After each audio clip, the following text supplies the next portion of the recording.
এবার প্রকাশ্যে এলো মেগাস্টার সাকিব খানের নতুন সিনেমার ঝলক ও লুক পোস্টার। জানতে পারবেন বিস্তারিত।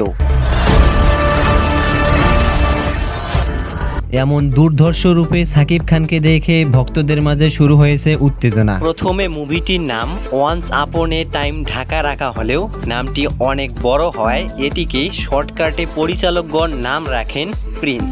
তাহলে কেমন হতে পারে সাকিব খানের পরবর্তী সিনেমা? এছাড়াও মুভিটির পরিচালক জানায় মুভিটির স্ক্রিপ্ট রাইটিং প্রায় শেষ। সাকিব খান দেশে ফিরলেই বড় বড় মুভি আর্টিস্টদের নিয়ে শুরু করা হবে মুভিটির শুটিং। গোপন সূত্রে জানা গেছে সাকিব খান আমেরিকা থেকে আসলেই মুভিটির শুটিং শুরু করা হবে।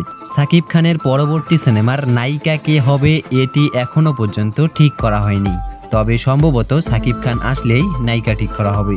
আর আপনি সাকিব খানের পরবর্তী সিনেমায় কোন নায়িকাকে নায়িকা হিসাবে দেখতে চান তা জানাতে পারেন আমাদের ভিডিওর কমেন্ট বক্সে। আর আপনি যদি সাকিব খানের পরবর্তী সিনেমার আপডেটগুলো ধাপে ধাপে পেতে চান তাহলে অবশ্যই চ্যানেলটিকে সাবস্ক্রাইব করে পাশে থাকা বেল আইকনটি বাজিয়ে দিন। আপনার নাম কি?